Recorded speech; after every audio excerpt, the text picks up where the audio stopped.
Sí, en honor a usted. En nombre de Dios y la patria se abre la sesión. ¿Cuenta, señora Pilar? Sí, sí, presidente. Llegó un informe de la Biblioteca del Congreso referido a los casos de Francia y Uruguay en cuanto a medidas adoptadas para la seguridad y salud del trabajador en el retorno laboral frente al COVID-19. Se envió a cada uno de los correos de los y las integrantes, y la biblioteca también nos informa que están preparando el mismo material, pero respecto de las medidas adoptadas en Alemania y Nueva Zelanda, que eso lo van a tener pronto. Y también lo van a enviar. Nada más, presidente. Muchas gracias. Quiero darle la bienvenida a la presidenta del Senado, la señora Muñoz, a la señora Van Riesenberger, y al senador Navarro, que nos acompaña en el día de hoy. Antes de ir al proyecto vinculado al regreso paso a paso, si nos pueden poner el proyecto y exponer Sí. el Sí, presidente, inmediatamente. Ahí está el comparado entre el Código del Trabajo y el texto aprobado por la Cámara. La Cámara de Diputados lo que hace es agregar un artículo nuevo al Código del Trabajo en el capítulo referido a la inclusión laboral de las personas con discapacidad. Y resumidamente establece una serie de obligaciones para las empresas de 100 o más trabajadores. Y una de ellas es que al menos uno de los trabajadores que se desempeñe en funciones relacionadas con recursos humanos en estas empresas de más de 100 o más trabajadores deberá contar con conocimientos específicos en materias que fomenten la inclusión laboral de las personas con discapacidad. También se establecen otras obligaciones que continúan en la segunda página. Estas empresas deberán promover en su interior políticas en materias de inclusión, las que serán informadas anualmente a la Dirección del Trabajo. También estas mismas empresas deberán elaborar y ejecutar anualmente programas de capacitación de su personal con el objeto de otorgarles herramientas para una efectiva inclusión laboral dentro de la empresa. Y finalmente, las actividades que se realicen durante la jornada de trabajo o fuera de ella deberán considerar las normas sobre igualdad de oportunidades e inclusión social de personas con discapacidad.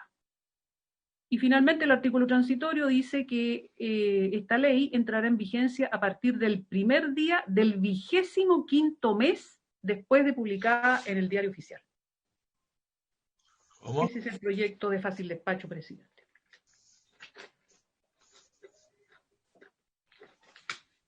De 2 años, es lo que están proponiendo. Sí, así es, presidente. Será muy bien.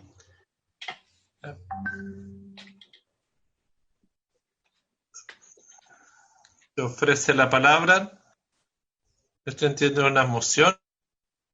Sí, sí, presidente, es una moción de diputados encabezada por el diputado Francisco Undurraga, la diputada Vallejo, los diputados Asensio, Cruzcoque, Eguiguren, Melero, Molina, Saavedra y Vidal, y en su momento también lo firmó la entonces diputada Sabat, actual senadora.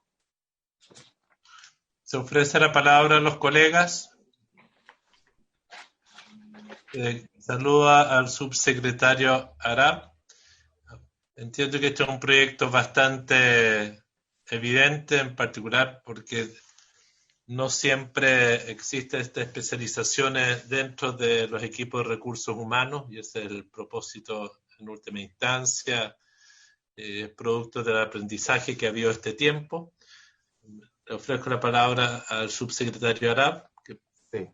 Presidente, muy buenas tardes, muchas gracias. Muy breve. Efectivamente, esta es una moción parlamentaria de diputados de manera bastante transversal, que nosotros como Ejecutivo apoyamos en primer trámite. De hecho, incorporamos, presidente, indicaciones.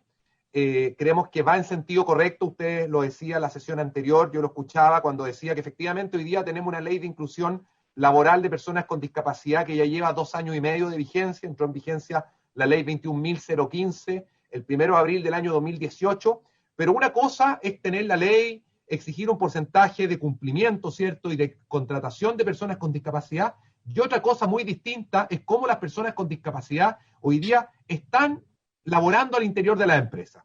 Ahí creemos que todavía falta mucho camino por recorrer, y por eso que esta moción del diputado Undurraga y de otros diputados, que me ha tocado conversarla con distintas organizaciones que se dedican a trabajar con personas con discapacidad, es tan valiosa, porque no solo refuerza el compromiso de que las empresas deban tener trabajadores con discapacidad, y ojalá el día de mañana nos olvidemos de una cuota y sea parte de la cultura que tenemos que ir teniendo como país, y sabemos, presidente, que en nuestro país, lamentablemente, muchas veces los cambios culturales vienen empujados por cambios legales, pero es muy importante esta moción en términos de que además de cumplir con esta cuota, se va a tener que tener una persona especializada y acreditada en temas de inclusión. Lo que no nos gustaría, y a veces ocurre, es que se contrata a personas con discapacidad, pero no se les hace un seguimiento al interior de la empresa, una proyección de carrera, y no se les acompaña obviamente con las necesidades especiales que estas personas muchas veces tienen. Además, la moción que aquí se discute, presidente, establece que Chile Valora, que es un organismo tripartito del cual conforma los trabajadores representados por la CUT, los empleadores representados por la CPC y el gobierno, va a certificar cuáles son las competencias laborales que se requieren. Chile Valora ya ha venido avanzando, ya está levantando el perfil de la acreditación. Hoy día Chile Valora tiene acreditaciones habilitantes similares a esta en otros rubros, por ejemplo, en materia de instaladores eléctricos, en materia de instaladores, en materia de cafetería, y otros más, y por lo tanto, y aquí está además don Juan Moreno, el que lo veo ahí en pantalla en el auto, que es presidente de Chile Valora, y por lo tanto sabe muy bien a lo que me estoy refiriendo, y por lo tanto damos en Chile Valora la importancia de esto. Pero no solo, presidente, esta moción establece que una persona tiene que estar acreditada, lo cual ya es un tremendo avance, sino que además las empresas tienen que establecer políticas en materia de inclusión, y estas políticas deben incorporarse, ¿cierto?, y informarse a la dirección del trabajo, lo cual nos parece que además es una muy buena señal y va en la línea que se realice, y finalmente también que las actividades que se realicen dentro o fuera de la jornada de trabajo por parte de la empresa deben siempre considerar el factor de inclusión. Muchas veces se hacen actividades y se olvida que hay trabajadores que no pueden participar por motivos de temas de discapacidad, y por lo tanto aquí esto también nos va a ayudar a empujar este cambio cultural, ¿cierto? Yo soy, ustedes saben, presidente, lo hemos conversado, ojalá que no todo lo tengamos que hacer por leyes, pero lamentablemente a veces las leyes nos tienen que ayudar a hacer estos cambios culturales. Así que, presidente, nosotros desde el lado del Ejecutivo valoramos y apoyamos esta moción. Agradecemos también a la senadora Muñoz que lo planteó en la sesión anterior, que lo pudiéramos poner en fácil despacho, a usted como presidente que accediera a ponerlo en fácil despacho, y ojalá podamos tener esta ley pronto. Se establece un plazo transitorio, que efectivamente, presidente, está pensado que acá hay que hacer varios cambios, acá hay que acreditarse, hay que armar los cursos, hay que establecer las políticas. Hoy día estamos pasando como país tiempos complejos, y por lo tanto establecer una obligación más inmediata hoy día creemos que es complejo, y por lo tanto nos parece que el plazo de transitoriedad que se plantea es un plazo prudente para lo que queremos obtener, obviamente en régimen, y dar un tiempo necesario, que nadie va a poder decir que es un tiempo corto o que la condición del país no va a estar para que se puedan empezar a preparar estos cambios desde ya. Ahora, las empresas que puedan empezar a adelantar estos procesos, bienvenido sea, pero creemos que atendida a la situación actual va en el sentido correcto, presidente. Así que muchas gracias, y desde el lado obviamente del gobierno valoramos la iniciativa y esperamos obviamente su pronto despacho, y ojalá pueda ser ley a la brevedad.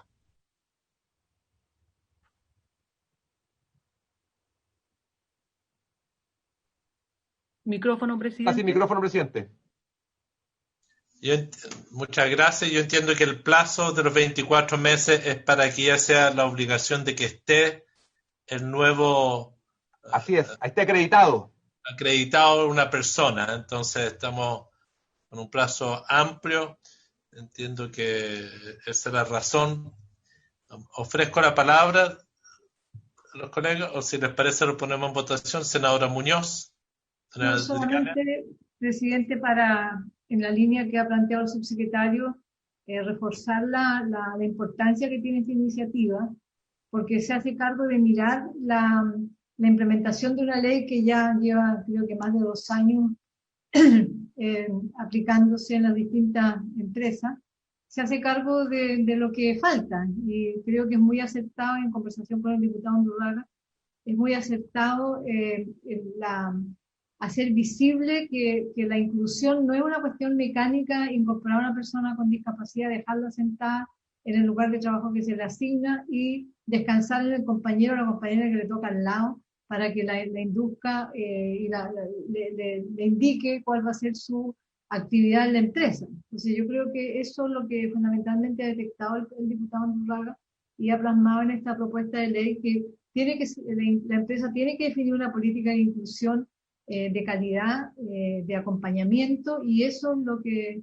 establece la formación de personas en los departamentos de relaciones humanas de las empresas, que estén capacitadas para acoger humanamente, para acoger, ¿cierto?, en la parte formativa a las personas que se incluyen y que tienen alguna discapacidad. Y como decía el señor subsecretario, estos son cambios culturales y estos elementos ayudan a que se vayan haciendo los cambios que ojalá todos quisiéramos que fueran con mayor celeridad, pero la cultura discriminatoria es muy fuerte y opera también a nivel del trabajo, a pesar que a través de la ley estemos obligando a una cuota de inclusión de personas con discapacidad. Así que yo le propondría, presidente, que lo pudiéramos votar hoy día, en general y en particular, y despacharlo a la sala lo más pronto posible. Muchas gracias, Presidenta. Se ofrece la palabra. Invito a que podamos poner en votación el proyecto. Este es un proyecto de tremenda importancia. Quiero recordar que el proyecto de cuotas fue una iniciativa parlamentaria en su momento y tuvimos que por momentos pelear con el gobierno, con la CPC, con varios por los temas de porcentaje. Algunos pensaron que iba a generar tremendas dificultades. Creo que está demostrado que no ha sido traumático para nadie, ha abierto puertas para muchos y que todavía estamos al debe de abrir aún más puertas a muchas mujeres y hombres con capacidades distintas que están en condiciones de trabajar. Y en ese sentido creo que esto es un proyecto de nueva generación cuando ya comenzamos a generar especializaciones en los equipos de recursos humanos de las empresas más grandes. Señora Pilar, ¿se puede tomar la votación? Por supuesto, presidente. El presidente pone en votación en general y en particular. Se trata de un proyecto de artículo único. Este proyecto, senadora Muñoz. A favor. A favor. Senadora Van Rieselberghe. A favor. A favor. Senador Galilea. A favor. A favor. Presidente. A favor, señora secretaria. Aprobado en general y en particular, en los mismos términos que la Cámara de Diputados. Muchas gracias. Le pediremos a la presidenta y como apoyamos esta iniciativa del vicepresidente de la Cámara, que ha sido tan importante. Muy importante. Lo vamos a incorporar en una tabla privilegiada. Perdón, vino presidente, verdad que yo estaba en mixta, no llegué antes. ¿Pudo venir a hablar el diputado Undurraga o no? No. No quiero decir que no es necesario, pero... No lo invitamos, fíjate. Y de repente lo podríamos hacer que aparezca un ratito ahora. Mandémosle un WhatsApp. Yo lo Le llamo. acabo de mandar un WhatsApp que fue aprobado unánime. Pero que están en sesión ellos, pues, en la Cámara de Diputados. Don Francisco del Río. Presidente, sí, es que yo me permití avisarle que esto se iba a ver, pero me dijo que estaba en otras sesiones, que le era imposible y que descansaba en los buenos oficios de la comisión para poder ser aprobado el proyecto. Tan diplomático, Pancho del Río, siempre. Muchas gracias. Señora Pilar, pongamos en la pantalla, si lo tenemos el próximo proyecto. Tenemos dos proyectos en uno, ahora que tenemos... Presidente. Voy a ofrecer la palabra al subsecretario. No, yo me retiro, presidente. Está el subsecretario Pizarro, los proyectos siguientes. Yo quiero agradecer nuevamente la disposición de la comisión para, obviamente, seguir avanzando en esta materia. Y vuelvo en un ratito a otro proyecto. Hasta luego, presidente. Gracias. Presidente,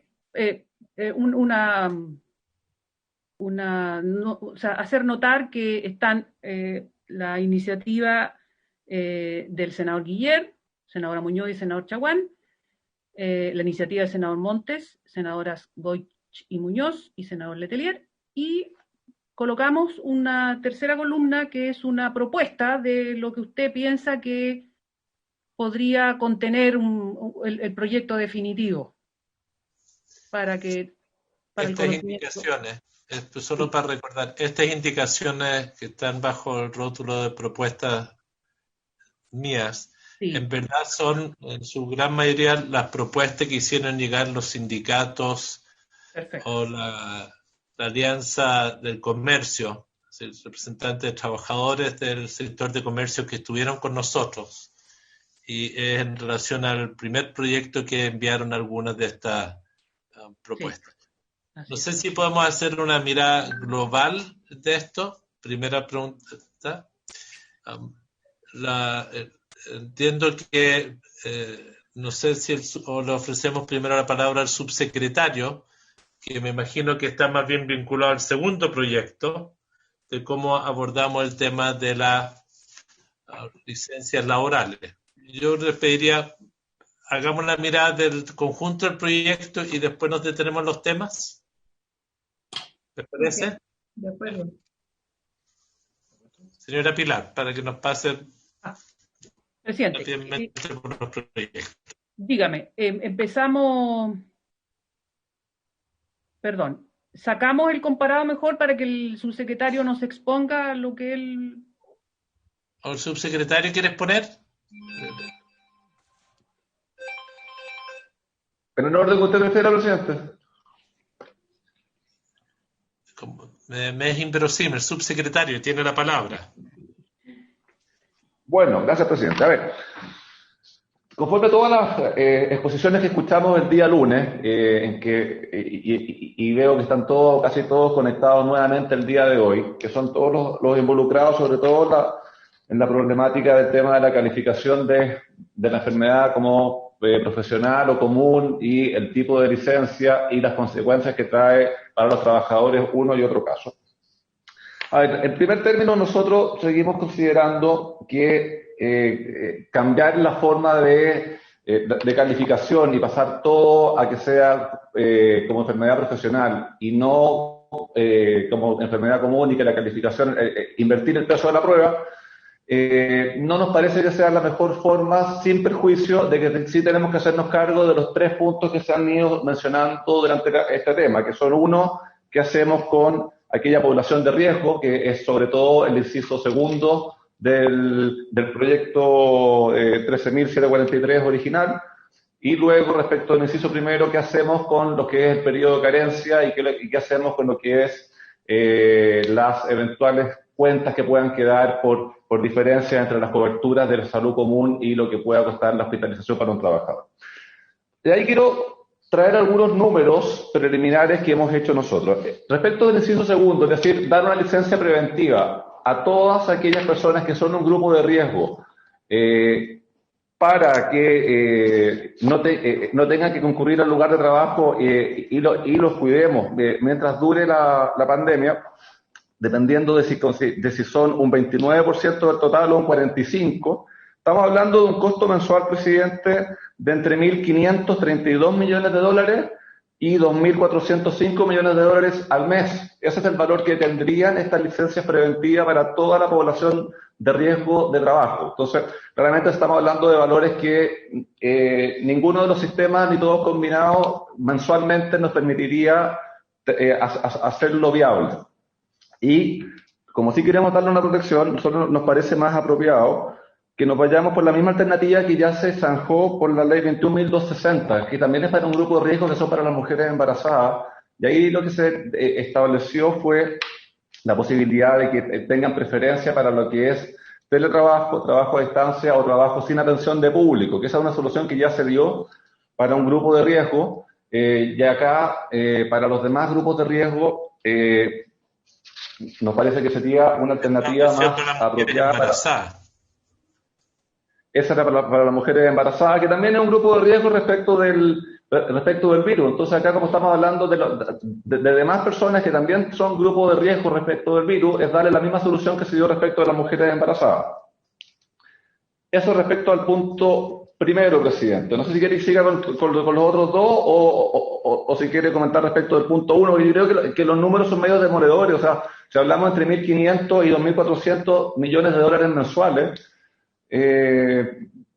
ni la combinación de los sistemas nos permite llegar a ese número todos los meses a nivel de pago de licencia.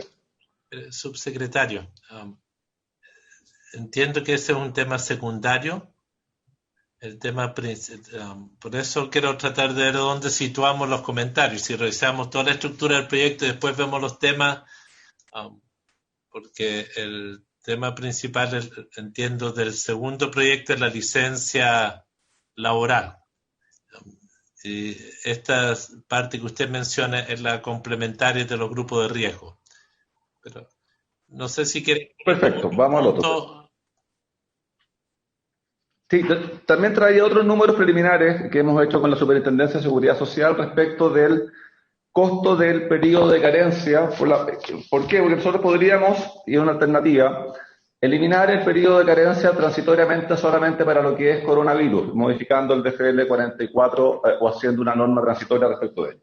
Ahora, si vemos las licencias que se han pagado en los últimos 3 meses, el valor que tiene es de un poco más de 21 millones de dólares en los últimos 3 meses. Ese es el valor según los cálculos preliminares que tenemos combinando sistemas ISAPRES y FONASA con la eliminación del periodo de carencia. Y ahí un punto a discutir y para ver si se decidiera avanzar por esa vía es esto de cargo de los empleadores con una sobrecotización en la cotización de salud, que en vez de ser un 7 pasa a ser un 7 algo que nos permita llegar a este número, o bien un sistema en que los encargados del pago de la licencia tengan que hacer cargo de esto. En ambos casos tenemos gasto fiscal, ya sea o por FONASA o por el Estado como empleador de los funcionarios públicos que también tendrían esta sobrecotización para poder ver el tema de la carencia. Eso respecto del punto del periodo de carencia. Respecto del tema del copago, de los antecedentes que tenemos de la Superintendencia de Salud, presidente, tenemos que al día de hoy se ha activado el CAEC. El CAEC es un seguro catastrófico colectivo para todos los que son afiliados en ISAPRE, y la gran mayoría de las personas lo ha ido utilizando, y eso tiene un deducible dependiendo de cada uno de los planes, que hace que al día de hoy el promedio de lo que de las cuentas en aquellas personas que han tenido que pagar un diferencial es un poco más de 2 millones de pesos. Ese es el monto respecto de las personas que han estado hospitalizadas por coronavirus hasta el día de hoy en promedio.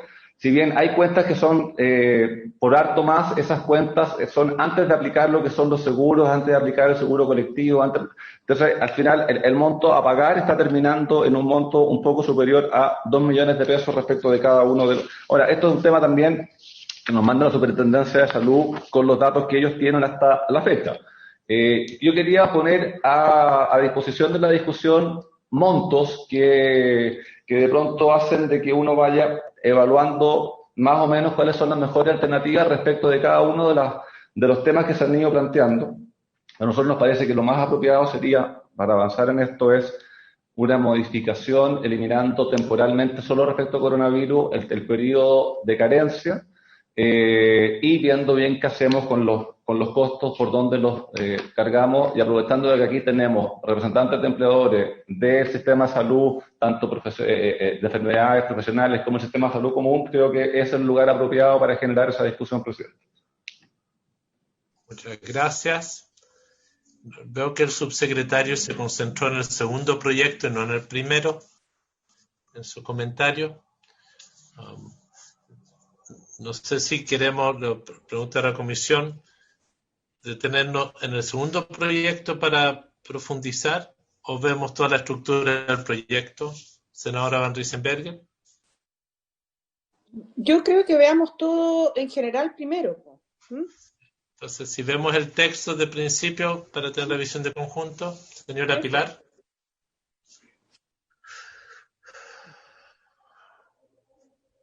Ahí está. Lo que sí, el segundo proyecto, que es más corto que el primero, está en la página, claro, está a la altura del artículo 8 de la primera moción. Veámoslo en su momento, Pilar. Ya. Al principio. Perfecto. Para que todos tengan un conocimiento de la geografía. Perfecto. ¿Quiere ver primero entonces? Vamos leyendo, presidente. Bueno. Ya.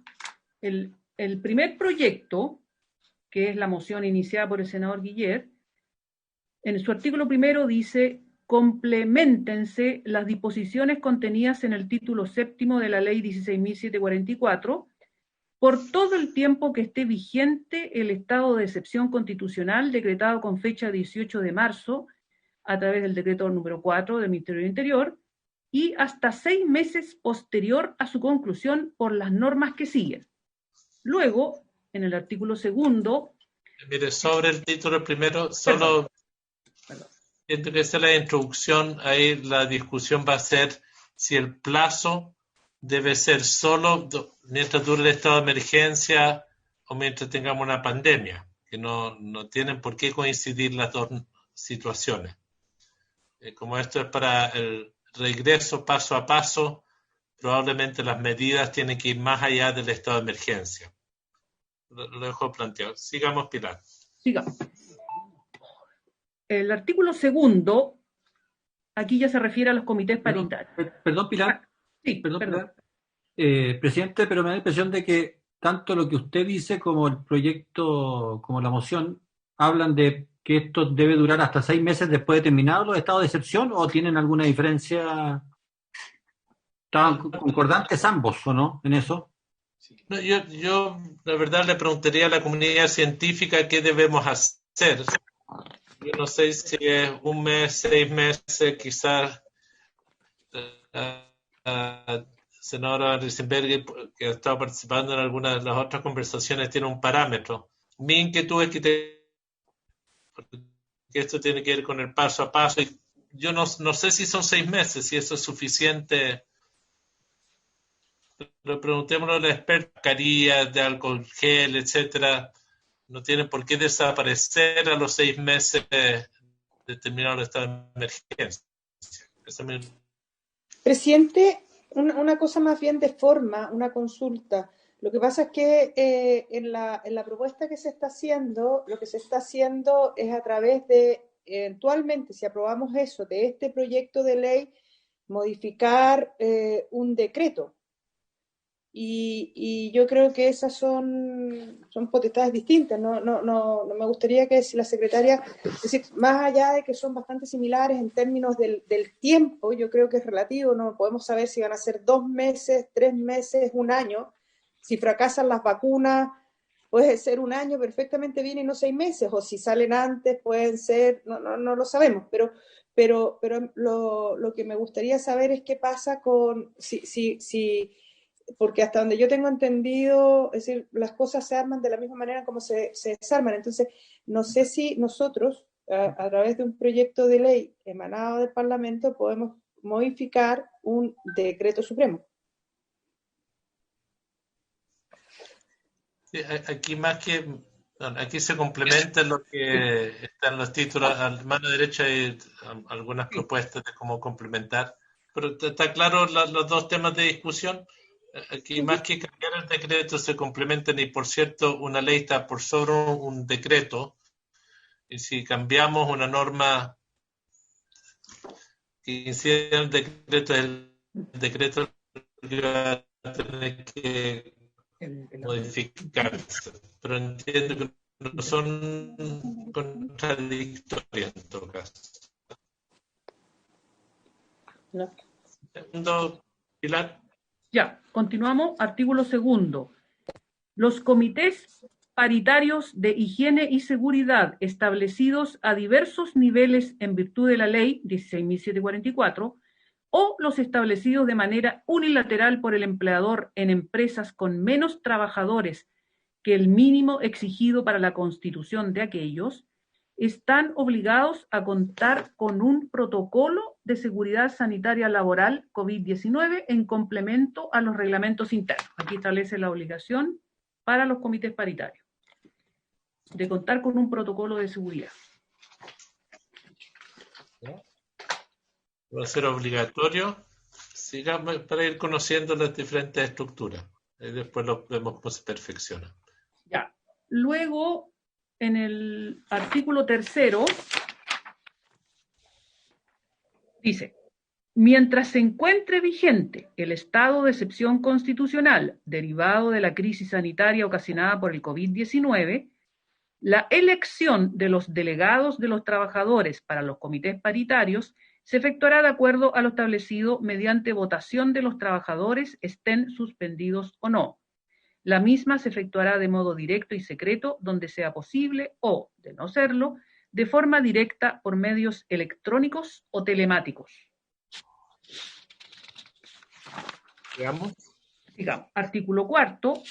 El protocolo de seguridad sanitaria laboral COVID-19 deberá contener al menos testeo regular de la temperatura del personal, testeo rápido y regular del contagio, medidas de distanciamiento seguro en los puestos de trabajo de acuerdo a las características de la actividad, así como en salas de cambio de ropa, comedores, casilleros, etc.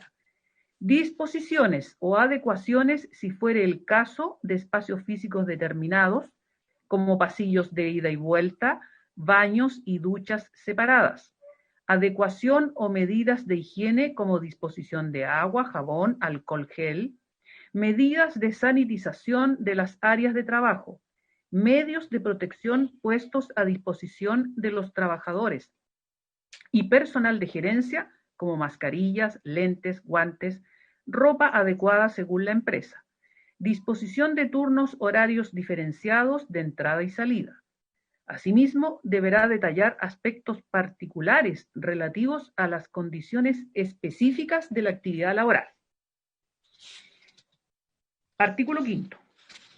Las empresas en ningún caso podrán cobrar a los trabajadores, cualquiera sea su modalidad de contratación, el valor de los insumos, equipos y condiciones de las medidas adoptadas.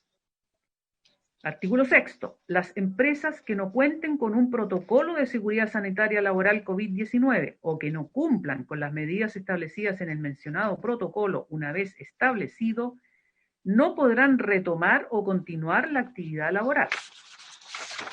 Antes del reintegro gradual y seguro de la actividad laboral, las empresas deberán crear las condiciones previstas en el protocolo respectivo. Las empresas que ya se encuentran realizando actividades laborales deberán establecer su protocolo y tomar las medidas previstas en un plazo no mayor de 2 semanas a partir de la fecha de publicación de la presente ley. Artículo 7. Las empresas que reinicien o continúen labores sin contar con un protocolo o sin implementar y mantener las medidas establecidas en este, estarán sujetas a lo establecido en el artículo 68 de la ley 16.744, que abajo, presidente, está.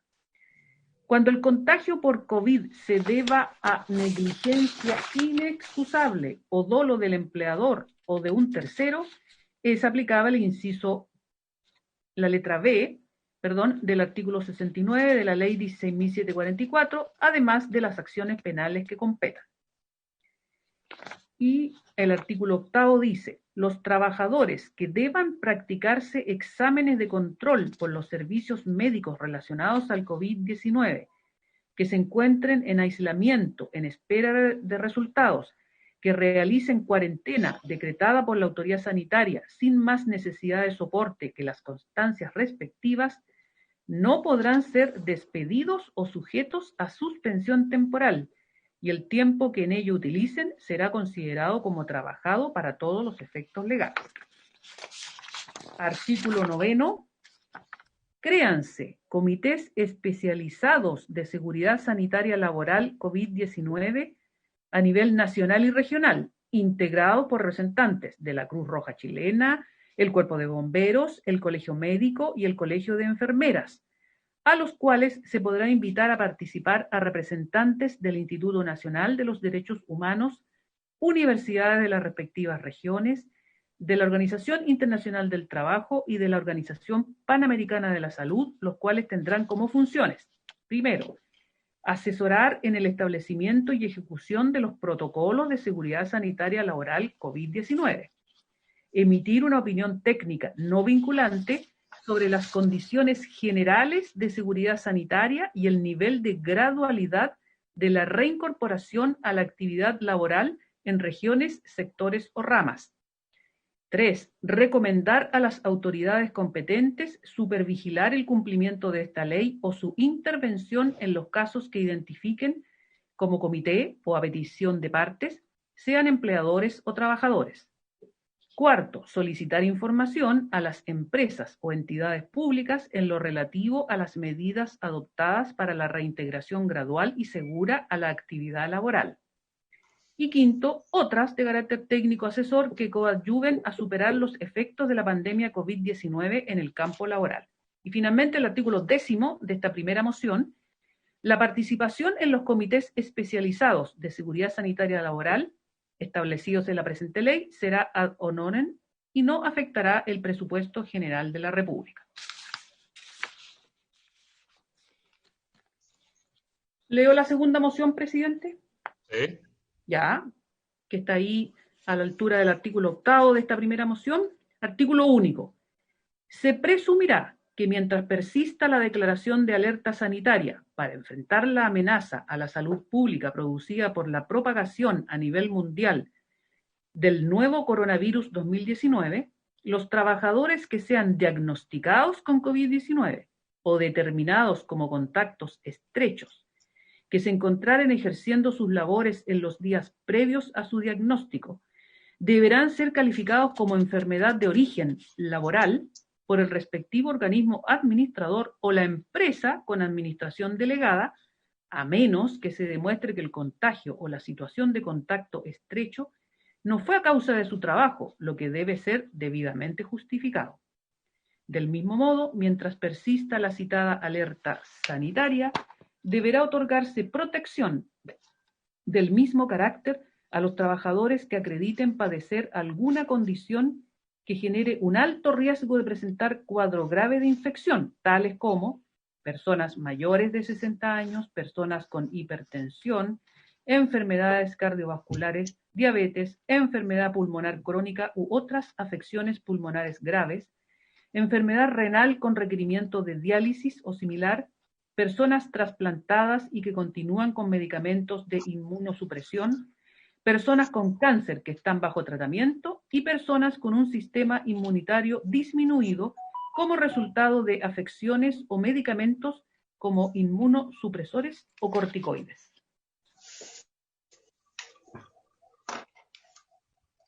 Hasta ahí estamos, ¿no? Sí, presidente, ahí termina la segunda moción. Ya. Entonces, tenemos una geografía en el fondo donde hay unos 11 artículos más o menos, Sí. y de los temas que conversamos están algunos pendientes, que es el tema 1 de cómo se financia el tema de la hospitalización, que sería una norma adicional, cómo los servicios de salud o las mutuales abordan los temas de apoyo en lo que es la atención. Uno de los temas fue tocado hospitalización. La CPC insinuó la posibilidad de un pago de un seguro especial para cubrir esa eventualidad. Entiendo que también, como de los temas conversados, nadie busca, independiente cuál sea el acuerdo que tomemos finalmente, que la calificación de enfermedad de origen laboral debe servir en esta patología como una causal para estar haciendo una persecución legal, cuando en los casos donde no hay dolo, es decir, como estamos en medio de una pandemia, es posible que alguien se enferme, es efectivo. se califica como enfermedad laboral para las prestaciones, pero no estamos diciendo que esa calificación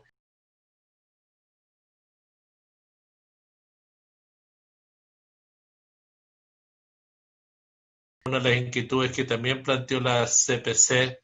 Bueno, ese tema es otro tema que no está en los puntos que hemos hablado. De que estaríamos... O sea, no sé si en las indicaciones, no lo tengo aquí, yo quiero agradecerle a Juan Pablo Severino de que él logró cooperar y revisar algunas de estas indicaciones al primer proyecto que están presentados, y entiendo que hay propuestas de texto alternativo. Se lo voy a mandar a la señora Pilar ahora. Ya. No creo que la podamos, no sé si hay como proyectarla simultáneamente. Me atrevo a decir.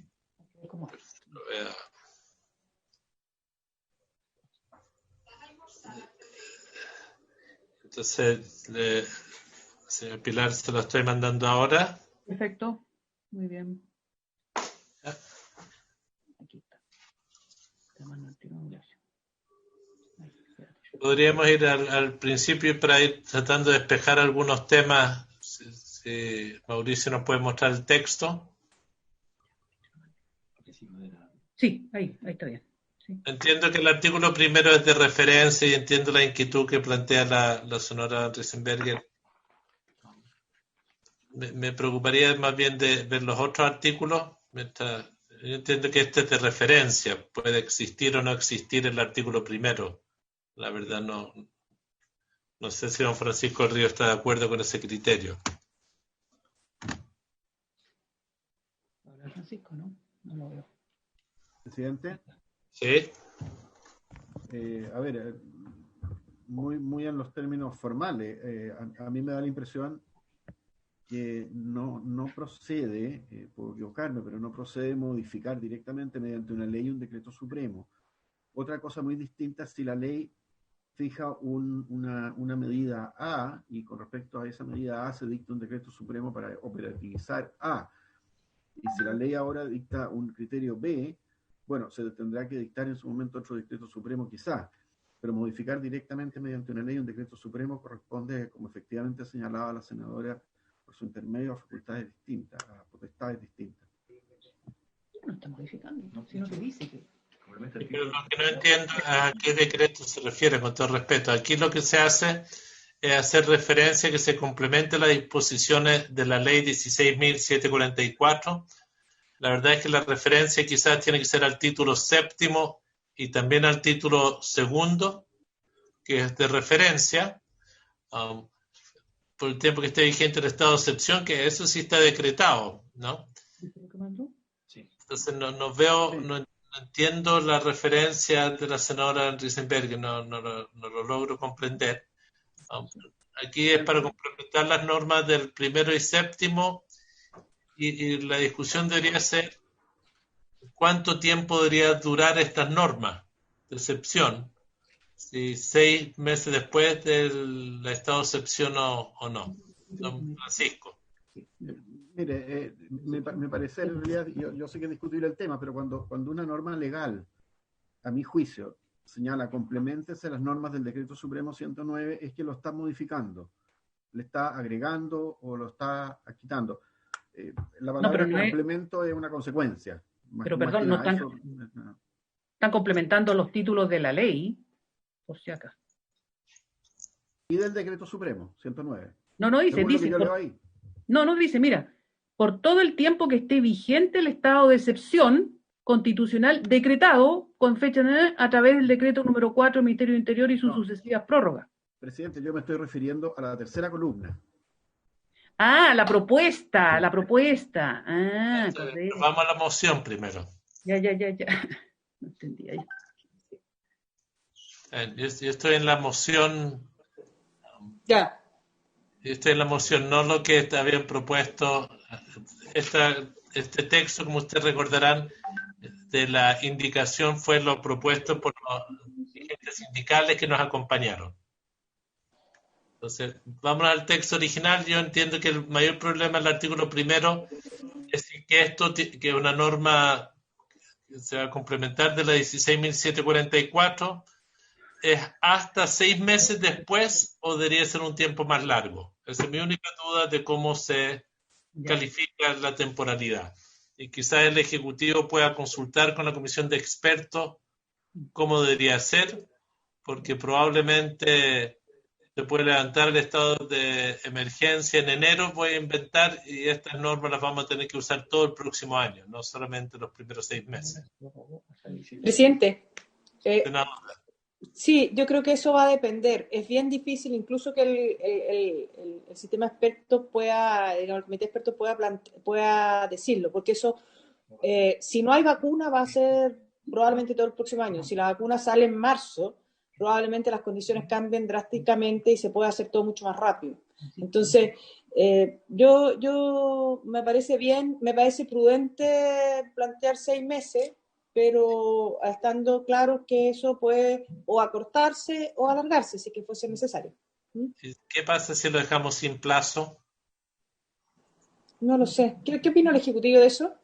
Y su sucesiva prórroga podría ser hasta ahí. Claro. Sí, pero la pregunta es, ¿para qué fijar plazo? ¿Se complementan las normas? Sí, Pero sí, ya, es razonable. lo dejo ahí abierto. Pero, El, Presidente. ¿sí? el subsecretario presidente. Y subsecretario. Sí, presidente, bueno, a ver, hago un disclaimer previo. O sea, nosotros creemos de que esto no es necesario que sea vía ley, sin perjuicio que podamos entrar a discutir respecto a cada uno del articulado, pero creemos que esto requiere una flexibilidad, que es lo que tiene el plan paso a paso, de que es distinto que algo que esté por ley. Dicho eso, si no hay un plazo ahí, quedaría vigente solo mientras esté el estado de excepción constitucional, porque aquí entiendo que cuando se habla de 6 meses, se habla de 6 meses posteriores al término. Por consiguiente, eso alarga después del término del estado de excepción constitucional. Entonces, si no se menciona un plazo, estaríamos haciendo que esta complementación terminase junto con el término del estado de excepción. No, lo que se está planteando, si nosotros complementamos la ley 16.744, se establece como una norma que perdura. Esto no tiene que ver con el estado. Aquí dice 6 meses después del estado de emergencia. Una posibilidad es no referirse a ningún plazo. Entonces queda vigente. Sí, a mí tengo que pensar que... Veamos lo que sigue en el texto. Pero es para entender que necesitamos ver si se requiere plazo o no, que ese es el objeto del artículo primero. Vamos al artículo segundo, señora Pilar. Claro, en el artículo segundo, aquí viene el tema de, se establece que los comités paritarios de higiene y seguridad, establecidos en la ley 16.744, o los establecidos de manera unilateral por el empleador en empresas con menos trabajadores que el mínimo exigido para la constitución de aquellos, están obligados a contar con un protocolo de seguridad sanitaria laboral COVID-19, en complemento a los reglamentos internos. Entiendo que la obligación de que las empresas cuenten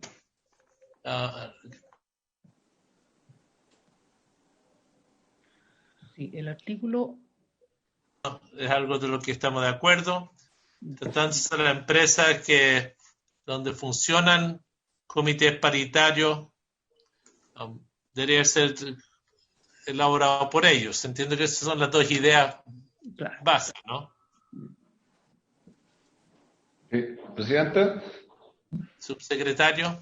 Sí, a ver, nosotros vemos acá que se está estableciendo una obligación al comité paritario y esta obligación es más bien del empleador y no del comité paritario. O sea, estamos señalando aquí que ellos tienen la obligación de generar el protocolo y vemos de que la protección de la protección debe provenir del empleador y no del comité paritario. Y aparte estamos haciendo una distinción entre empresas con y sin comité paritario. Estamos dejando aquellas que tengan menos de 25 trabajadores y que no lo hayan hecho de forma voluntaria, sin esta obligación y sin este protocolo vigente.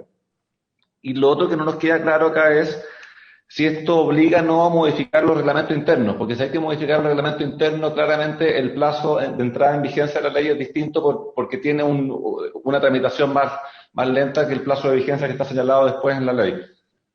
Busquemos la solución a los problemas y no los creemos. Tenemos que resolver los problemas, ¿ya?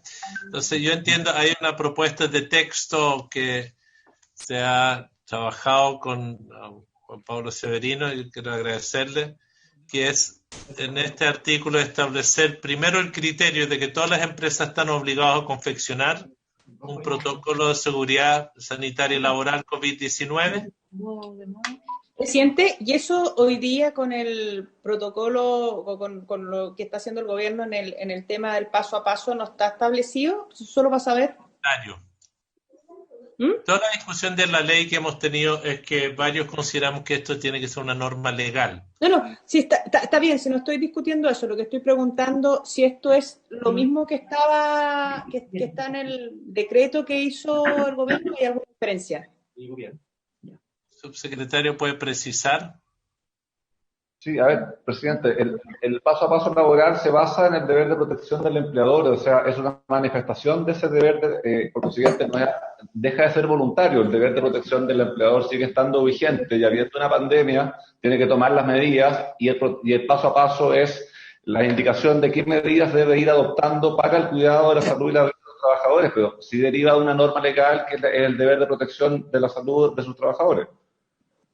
No, la pregunta que está haciendo don Pedro es más, ¿todas las empresas están obligadas a tener un protocolo hoy?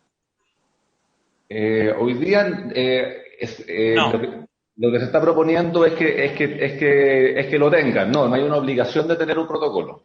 Esa es la diferencia. Aquí establecemos que es una obligación a todas las empresas tener un protocolo y que sea en complemento a su reglamento interno. Y la segunda criterio, no sé si la Pilar tiene el texto ahí, pero es tratándose de la empresa donde están los comités paritarios. Así es, ahí está, presidente, perdón, ahí está, se puede ver, está compartido. ¿Ya? En lo que está después en rojo, es la propuesta, es la nueva propuesta del asesor de la senadora Goich. Por encargo de la senadora. Por encargo de la senadora, por supuesto. Sí. Entonces se propone darle vuelta al texto y de que los comités paritarios sean los que deben elaborar. Ahí hay un alcance de don Pedro.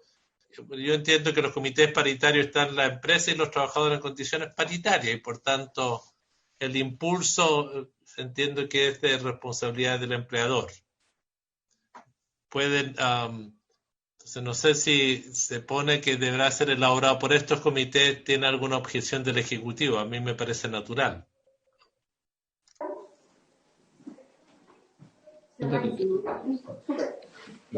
participación del comité paritario en la toma de decisiones y la generación del protocolo es algo que nosotros también incentivamos a través del plan paso a paso. O sea, claramente ese protocolo tiene que surgir de una conversación de acuerdo entre trabajadores y empleadores.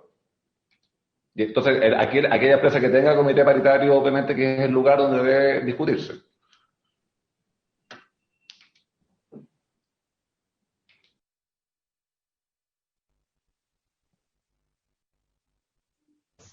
Pero ahí hay una propuesta como abordar el que exista protocolo y lo que queda pendiente. Bueno, ahí dice el Ministerio de Salud, el inciso 3, Pilar, ¿si lo puede leer? Sí.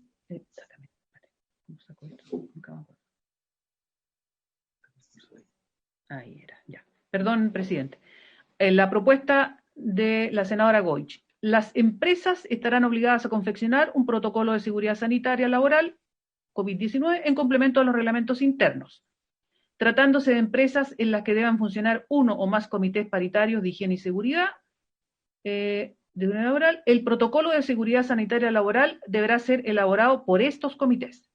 El Ministerio de Salud, con la colaboración de los respectivos órganos técnicos y en consulta con las organizaciones de trabajadores y de empleadores, deberá confeccionar protocolos sectoriales de seguridad sanitaria laboral COVID-19 que contenga los estándares mínimos que en cada sector de la economía deben considerar los protocolos a que se refieren los incisos precedentes.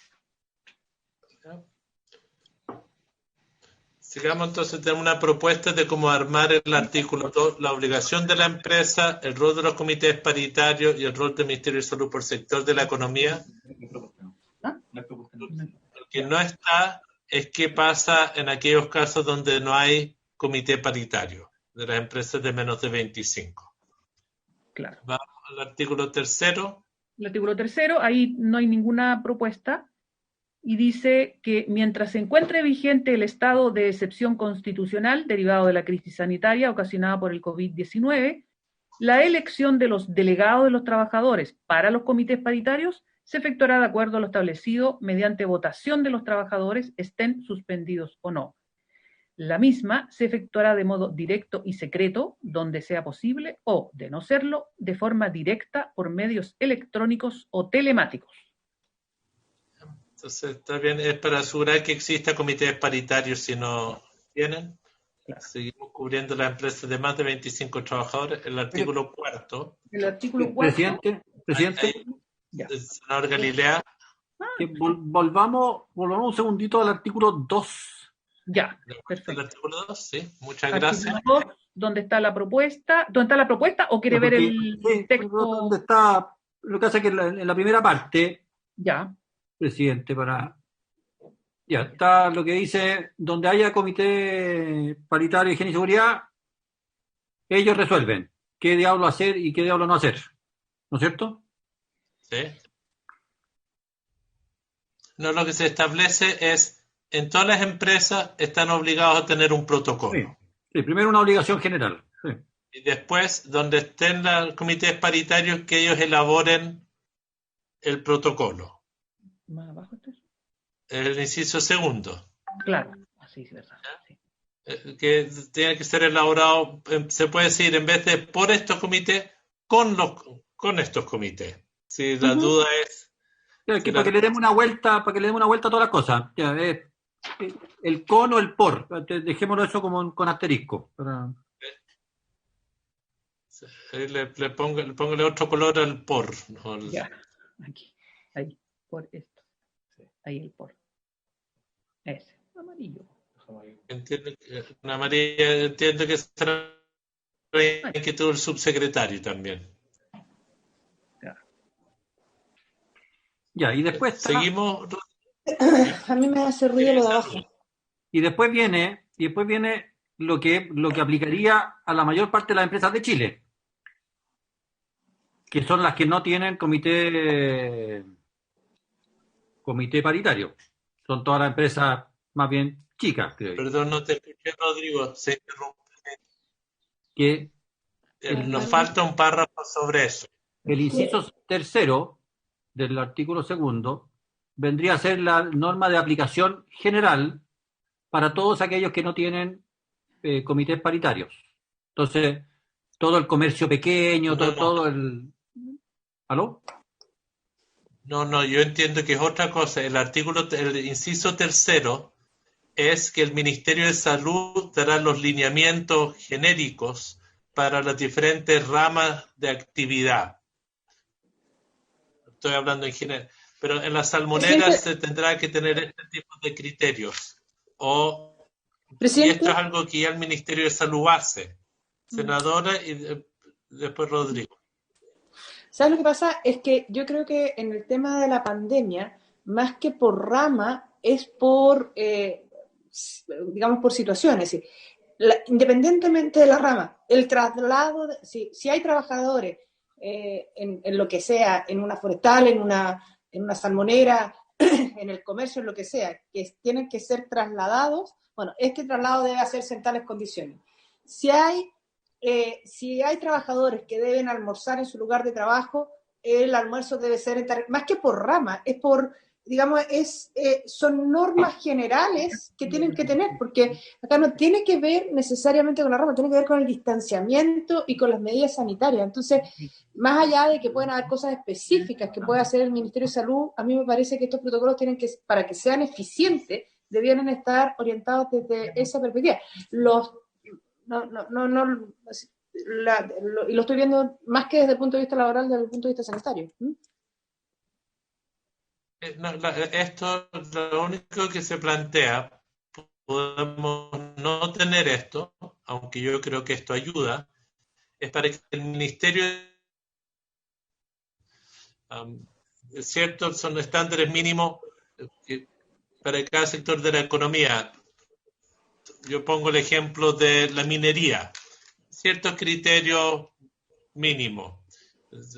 Transporte, criterios mínimos.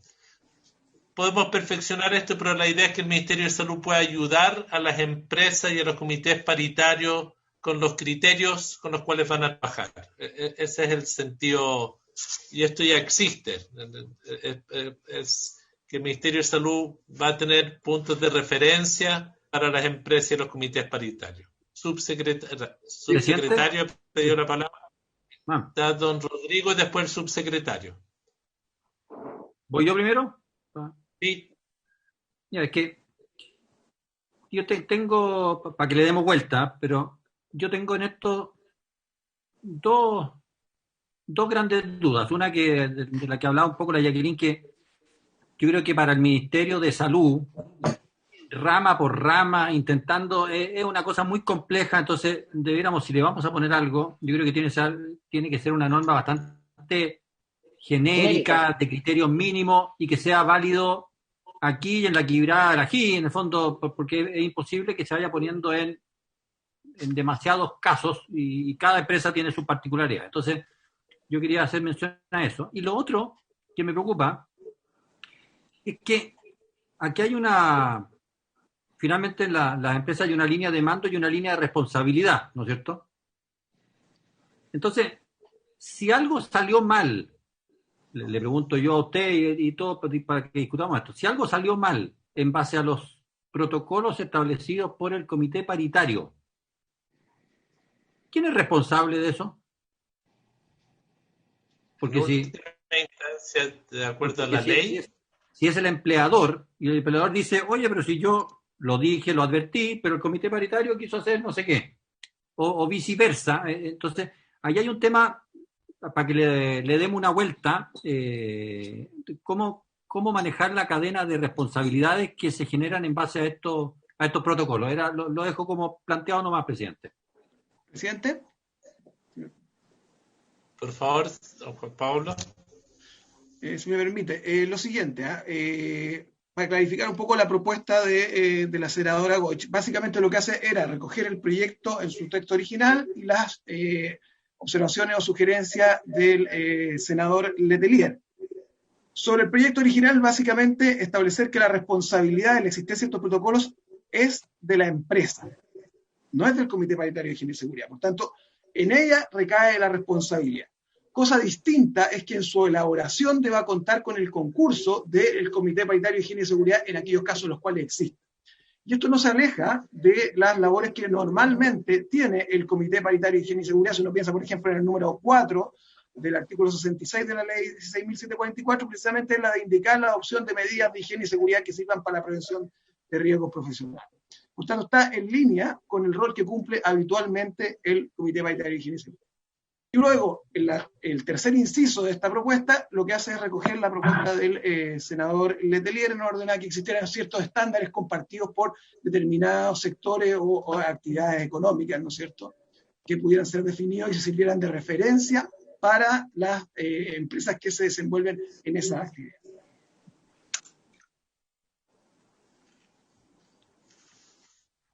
¿Se entiende en ese contexto? Presidente, yo entiendo lo que... Presidente. La discusión... Sí, por favor, Rodrigo.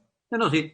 Entiendo entonces, en lo primero que yo planteaba, que es la responsabilidad, yo creo que probablemente vamos a tener que redactar un poco distinto para que se entienda que finalmente es la empresa, podrá tener el concurso del comité paritario, pero es la empresa la que se hace responsable del protocolo que establezca dentro de su ámbito. Yo creo que hay que redactar un poco distinto eso. Y en el último párrafo, yo vuelvo a reiterar, yo creo que es virtualmente imposible para el Ministerio de Salud ir área por área, y cada área de la economía tiene subárea, y es un ejercicio virtualmente imposible, por lo que yo creo que si vamos a exigirle algo al Ministerio de Salud, tiene que ser algo genérico de buenas prácticas, así llamémoslo así, buenas prácticas sanitarias respecto del COVID, que deben ser implementada en todas las empresas, sean grandes, chicas, y sea lo que sea a que se dediquen, como criterios pero para la generalidad de las empresas de Chile, porque si no creo que entramos en un tema imposible para el propio ministerio. Yo, presidente, yo comparto. ¿Puedo decir algo? Perdón, senadora. Sí, yo comparto lo, Rodrigo, porque, por ejemplo, efectivamente lo que usted decía de la minería, del transporte, pero el transporte de la minería no es distinto del transporte de la construcción de la empresa MAPA, que está en mi región, o del transporte que hacen las forestales. Es decir, el transporte tiene que ser, tiene que haber no puede haber más de tantas personas por metro cuadrado, no sé qué, sí, pero tiene que ser general, porque si no se nos pueden quedar afuera alguna cosa, y eso yo creo que sería malo. Entonces, yo creo que son normas sanitarias más que por actividad, porque es lo mismo que tiene que ser replicado. El comedor de los mineros tiene que tener las mismas condiciones. Senadora, Sí. Mire, ¿usted conoce a un joven Lucas Palacio? Algo. Ya. Algo. Bueno, el joven Lucas Palacio, está congelado. ellos ya tienen los... Es el poeta. Ellos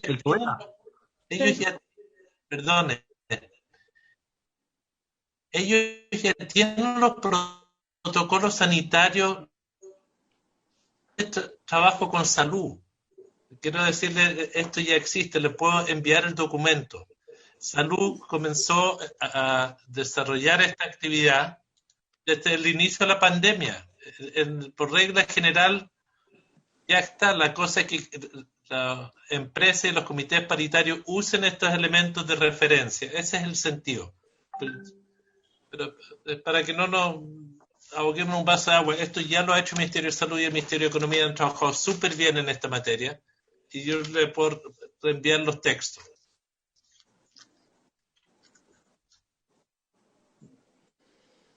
Parece raro. Pero yo se lo mando en Ya, este momento. Pero revisemos eso de economía, pues, presidente. Sí.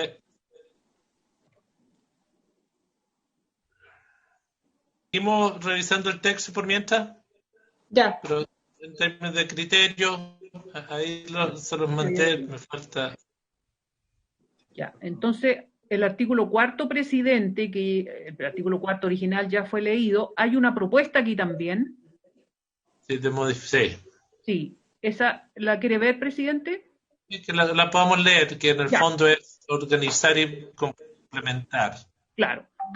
El artículo cuarto, la propuesta, digamos, de la senadora Goich dice: el protocolo de seguridad sanitaria laboral COVID-19 aplicable en cada empresa deberá contener al menos testeo regular de la temperatura del personal, testeo rápido y regular del contagio, medidas de distanciamiento físico seguro en, primero, los puestos de trabajo, de acuerdo a las características de la actividad; segundo, las salas de casilleros, cambio de ropa, servicios sanitarios y duchas; tercero, en los comedores; y cuarto, en las vías de circulación. Letra D, disponibilidad de agua y jabón de fácil acceso y dispensadores de alcohol gel certificado, accesibles y cercanos a los puestos de trabajo. Letra E, medidas de sanitización periódicas de las áreas de trabajo. F, medios de protección puestos a disposición de los trabajadores, incluyendo mascarillas certificadas de uso múltiple y con impacto ambiental reducido, y cuando la actividad lo requiera, guantes, lentes y ropa de trabajo. Letra G, definición y control de aforo, además de medidas de prevención de aglomeraciones en lugares con atención de público. Letra H, definición de turnos, procurando horarios diferenciados de entrada y salida, distintos a los habituales para evitar aglomeraciones en transporte público de pasajeros. Asimismo, deberá detallar aspectos particulares relativos a las condiciones específicas de la actividad laboral. ¿Presidente? Sí. Simplemente una explicación. Aquí se hicieron algunas correcciones más bien formales al borrador que habíamos visto de las propuestas suyas, y además se hizo una corrección siquiera de fondo en relación al texto original de la moción y a la propuesta, en que había una mención separada de los trabajadores y el personal de gerencia. Más arriba. ¿Por qué? Porque básicamente se propone suprimir esa alusión a personal de gerencia porque el personal de gerencia queda cubierto dentro de la categoría de trabajadores. Sí. Ellos no lo colocan, eso. Claro. Está bien, pero ahí hay una propuesta que es explicar cuáles son los elementos mínimos que deberían tener, ¿no? Claro.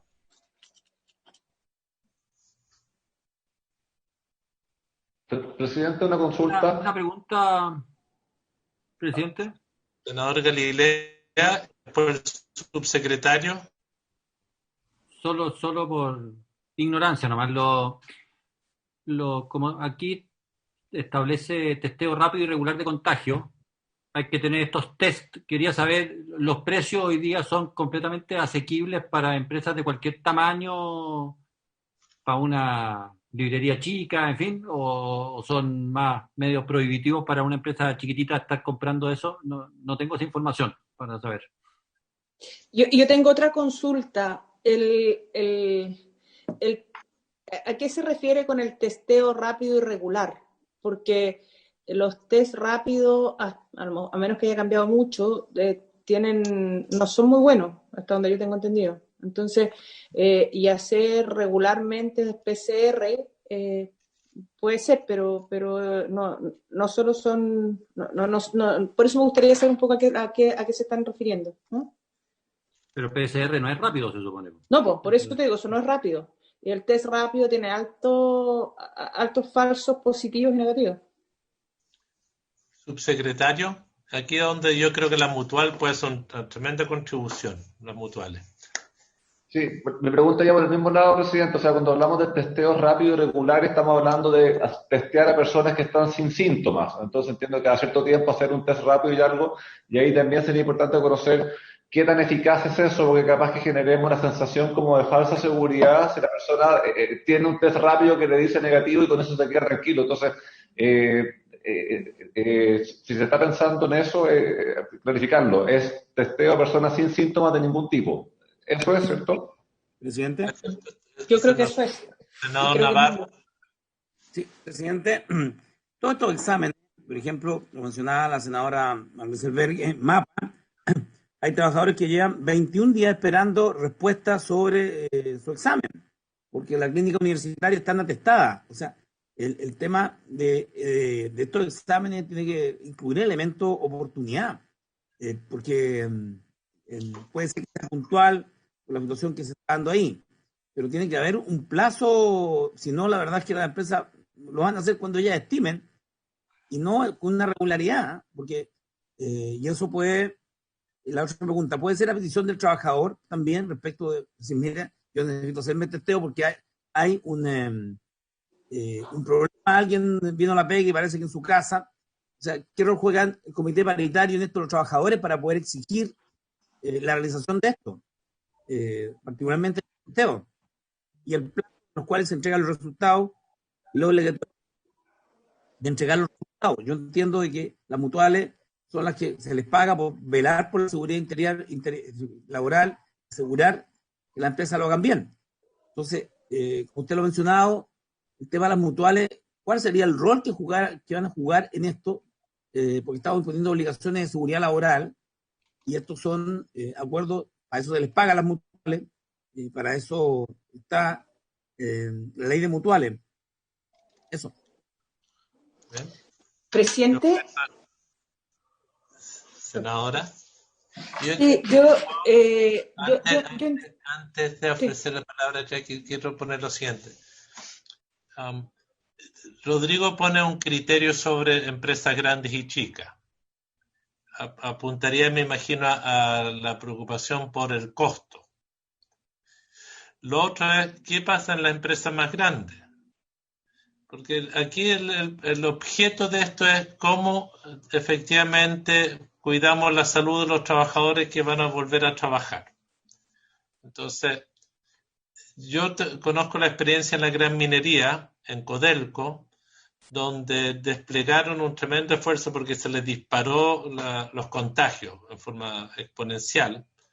Y fue a través de un testeo rápido, no sé cuál, por eso no me atrevo a decirlo ahora, que les permitió aislar, detectar, habrá una cantidad de falsos positivos, falsos negativos en cada caso, pero quizás sea bueno el ver qué tipos de medidas se pueden tomar porque el gobierno también está haciendo testeo aleatorio, está buscando, está persiguiendo, es cómo logramos de que en el mundo del trabajo se esté haciendo el testeo para evitar los contagios. Ese es el propósito. Probablemente quizás esto se debería acotar a aquella industria de atención al público que están más expuestos. O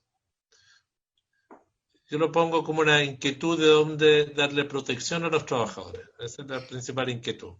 Sí, presidente, yo comparto su inquietud. Creo que es importante, sobre todo en aquellas empresas que tienen alto número personal, pero hay que tener ojo, porque en general en el mundo no han tenido muy buen resultado los test rápidos, y tal como se decía anteriormente, como generan falsos negativos, pueden dar falsa sensación de seguridad y relajar las medidas de protección que tienen que darse. Entonces, distintos son los PCR aleatorios, pero también es complejo empezar con una norma general a hacer PCR aleatorio, porque podemos, atochar los laboratorios, sobre todo en regiones en donde no hay un número tan importante de laboratorios, sobre todo si es que viene algún rebrote. Entonces, por eso es que cuando uno es contacto estrecho, lo hacen hacer cuarentena y no necesariamente le piden el examen, sino ya veamos, y si empieza con síntomas se hace examen, si no, se espera, porque justamente se cuida, para que no pase lo que plantea el senador Navarro, se cuida de no atochar innecesariamente los laboratorios, sobre todo cuando se requieren hacer los test, que es cuando está eventualmente habiendo rebrote. Entonces, yo este tema lo vería un poquito más con salud, para poder, para que no vaya a ser el remedio peor que la enfermedad. Está muy bien. Yo no tengo una rigidez en este tema, es la preocupación, la prevención lo que está ahí como criterio. Si lo podemos dejar marcado, señora Pilar. En el fondo, presidente, encontremos la manera... Perdón. Si puede dejar marcado la letra B.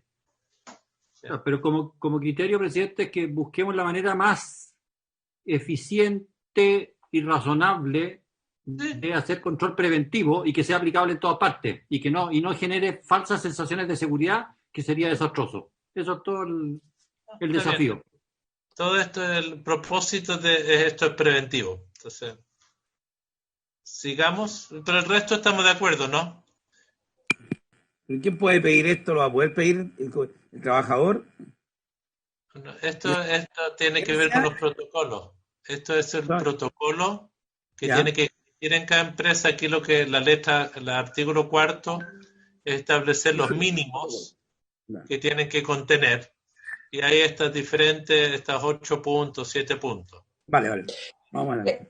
Solo para terminar el punto, presidente, y para dejarlo en constancia, yo estoy en absoluto desacuerdo que los test sean pedidos por los trabajadores, porque los test no es tienen que tener criterios sanitarios, no de ningún otro tipo, criterios sanitarios. ¿A quiénes se les hace test? Y eso debería estar normal, no puede ser a él porque me tincó. Si es contacto estrecho, en determinadas condiciones tiene que tener test, si no, no. Entonces, por eso es que yo insisto que esto hay que verlo bien con salud. Puede ser que se pueda llegar a un punto en medio, pero no lo sé. Estamos claros que lo que queremos es prevención. Si seguimos el próximo artículo, secretario. Sí, presidente. El artículo 5 no tiene ninguna propuesta. Dice, las empresas en ningún caso podrán cobrar a los trabajadores, cualquiera sea su modalidad de contratación, el valor de los insumos, equipos y condiciones de las medidas adoptadas. Ya, seguimos. Texto. Aquí hay una propuesta, presidente. Presidente, perdón. Don Pedro. Respecto al artículo 5, el artículo 5, a nuestro entender, ya está contenido en el artículo 68 de la ley 16744, o sea, sería redundante que lo estableciésemos acá, porque ahí ya se establece la prohibición del empleador para cobrar a los trabajadores los equipos e implementos de protección. Entonces, ¿para qué la necesidad de volver a repetirlo acá? Algunos somos redundantes, Pedro, pero se puede evaluar. Se puede hacer la referencia a la norma. Lo que yo entiendo, por ejemplo, yo le quiero dar un ejemplo. Si podemos subir un poco. Yo soy partidario que las empresas tengan que dar las mascarillas, pero no las mascarillas de papel que se botan, porque tenemos un problema de contaminación brutal con eso. Quiero ser súper doméstico en esto, pero no sé si de uso múltiple con impacto. La letra F.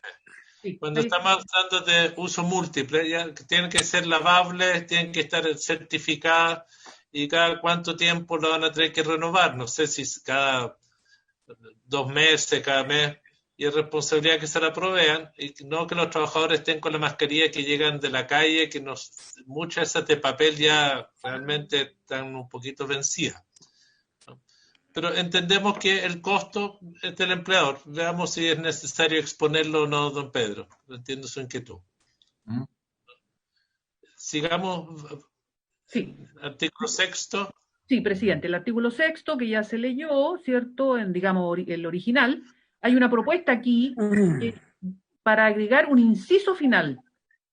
¿Ya?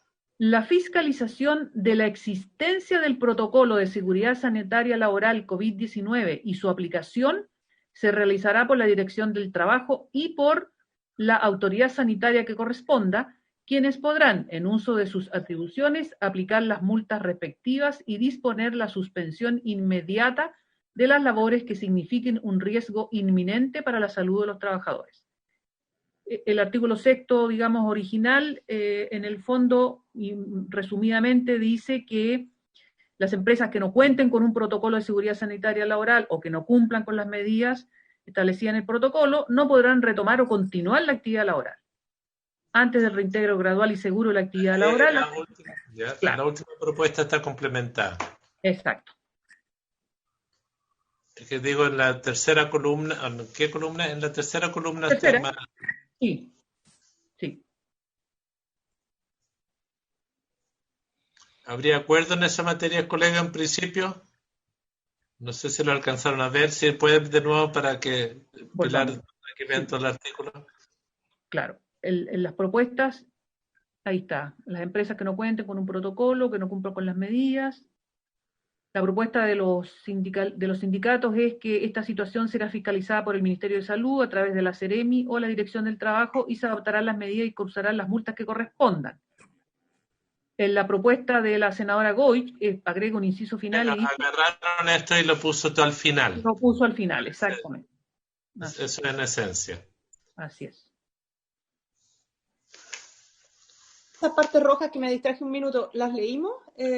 Es que las partes rojas eran parte de las indicaciones que se han puesto y que tienen que ver con quién fiscaliza, y la propuesta que nos ha hecho Juan Pablo Severino es que pongamos al final del texto un inciso nuevo que dice que es la Dirección de Trabajo y la autoridad sanitaria la que le corresponde aplicar la fiscalización.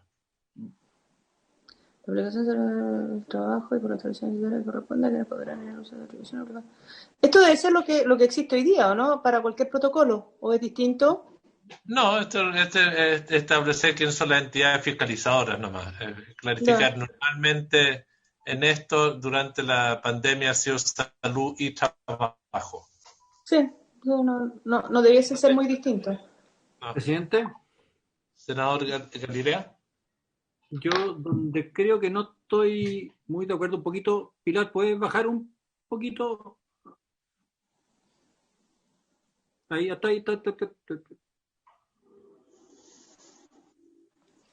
Lo que yo creo que no debiéramos exigir es que los protocolos sean aprobados por los entes fiscalizadores para poder iniciar o reiniciar actividades, sino que es responsabilidad de la empresa. Así lo estamos dejando siempre, y yo creo que hay que honrar la responsabilidad de la empresa. Entonces, si yo voy a empezar o voy a reiniciar, yo desarrollo el protocolo. Si es que soy empresa chiquitita, lo hago yo como empresario. Si es que tengo comité paritario, igual lo hago yo, pero escuchando el comité paritario. se lo envío a la entidad, que te tengo que decir si es la Dirección del Trabajo o a la Seremia de Salud, o ambos, pero enviado el protocolo, ya puede operar y se podrá ir a fiscalizar y las autoridades sanitarias o del trabajo podrán hacerle recomendaciones, qué sé yo, pero yo creo que no podemos dejar que una empresa parta o no parta, dependiendo de cuánto se demoran o no se demoran en darle un visto bueno a un protocolo. Entonces yo ahí sería un poco más automatizado y haría fe en la responsabilidad de la empresa y su gente. Con todas las facultades de fiscalización. Yo propondría lo siguiente, no sé, Pancho, si tú nos puedes ayudar un poco, Francisco del Río, darle una mayor organicidad a este artículo, porque la idea es que las empresas que no cuenten con el protocolo o que no cumplan las medidas las puedan cerrar y que puedan retomar cuando estén cumpliendo el protocolo o tengan el protocolo. Entiendo que Rodrigo lo que quiere es que no tengan que ir los fiscalizadores a cada fábrica, empresa, el lugar para volver a trabajar. Entiendo que ese es su... Pero quizá usted nos pueda ayudar a darle una mayor fluidez a este artículo, don Francisco. Entonces Sí, lo podríamos cargar, lo agradecería. Déjeme verlo, presidente, sí. Vemos al próximo artículo recogiendo lo de Rodrigo, ¿se entiende? Y vemos, ya estamos en la hora, el artículo 7º.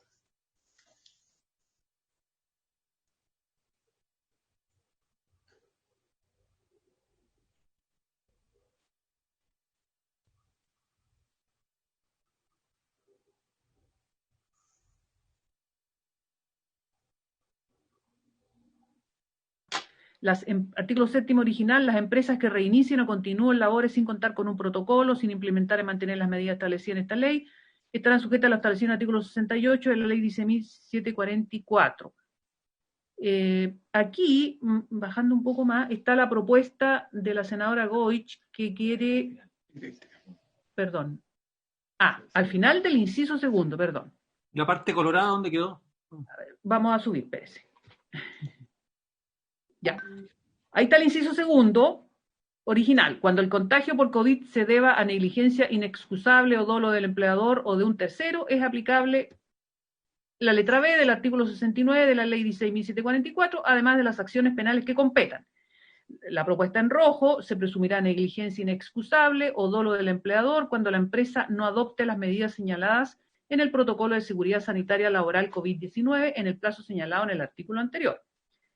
La propuesta de la senadora Goich dice... Pero, antes que pasemos a la propuesta, sí. ¿A qué se refieren con un tercero? Porque yo puedo entender que sea dolo del empleador, qué sé yo, pero ¿a quién es un tercero? ¿Eso se estila? Un tercero, ¿verdad? En el original. Tú eres el tercero, Jacqueline. Si es por culpa tuya, estamos mal. No, todo es culpa mía. Francisco. Presidente, lo que ocurre es que aquí se está estableciendo, a mi juicio, y con afán de un poco perfeccionar el texto solamente, se está estableciendo una presunción legal de negligencia inexcusable o dolo del empleador, ¿ya? Sin embargo, el tema de si se adoptaron o no las medidas señaladas, ¿ya? O si se adoptaron equivocadamente o si se adoptaron incompletamente, es una resolución de carácter judicial. Por lo tanto, que podrá llevar o no aparejado una sanción. Pero establecer una presunción de negligencia inexcusable cuando no corresponde, porque ¿quién determina que no se ha aplicado o se ha aplicado el protocolo? Hay un problema de estructura normativa ahí que no funciona. A mi juicio, creo que se podría perfeccionar, sinceramente. Entonces, si lo dejamos a usted que nos trabaje el 6 y el 7 de Don Francisco, que van encadenados, ¿no? Si al subsecretario le parece, sí, presidente, encantado. Subsecretario, para que ustedes nos puedan hacer una propuesta del artículo 6 y 7. Bueno, volviendo a mi punto inicial, podemos ayudar con la redacción, aunque nosotros consideramos con el paso a paso que nosotros ya tenemos. No se preocupe. Pero podemos colaborar. No se preocupe, subsecretario. No se preocupe. Gracias.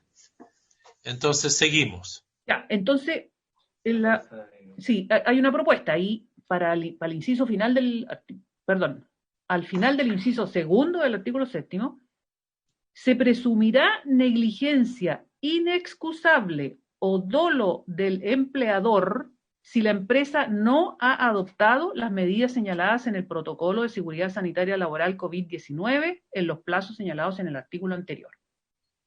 Ahí está la duda. Está bien. A mí me parece que está mejor planteado de esa forma. Presidente, con muchísimo respeto, presidente, si me permite. Por favor, don Francisco. No sé si esto funciona jurídicamente cuando se establece, hay un aforismo jurídico, y perdón, me corrijo, paso por ignorante si estoy equivocado, pero tengo entendido que el dolo no se presume, el dolo se debe probar.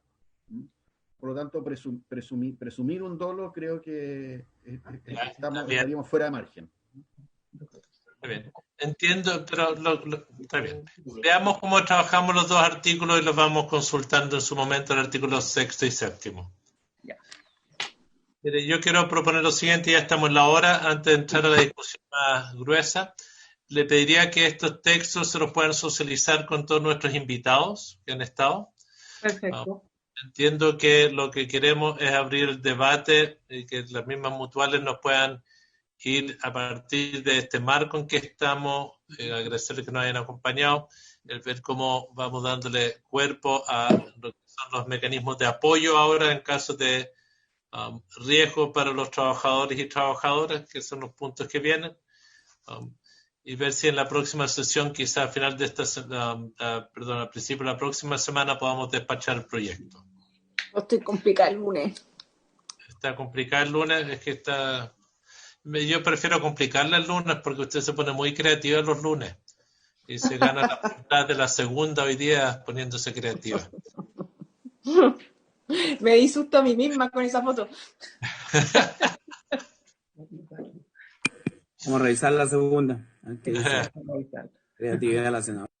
No, se ha puesto creativo respecto a la reforma previsional, pero está es bien. Imposible que salga mal la Jacqueline, imposible.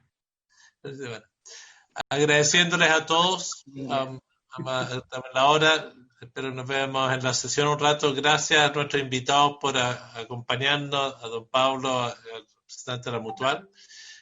Vamos a entrar a la próxima sesión. Teníamos que ver este marco inicial. En los textos entiendo que la ministra estaba y el subsecretario iban a hacer una propuesta. Entiendo que voy a dar mi opinión personal, respecto a los sectores vulnerables, yo creo que la propuesta que ha hecho el subsecretario es algo que puede colaborar harto, es decir, establecer los criterios parecido a cuando una mujer está embarazada, de que las empresas traten de tomar medidas y que no sea con una licencia, sino a través de medidas o de trabajo a distancia o... Veámoslo. Yo creo que hay una propuesta...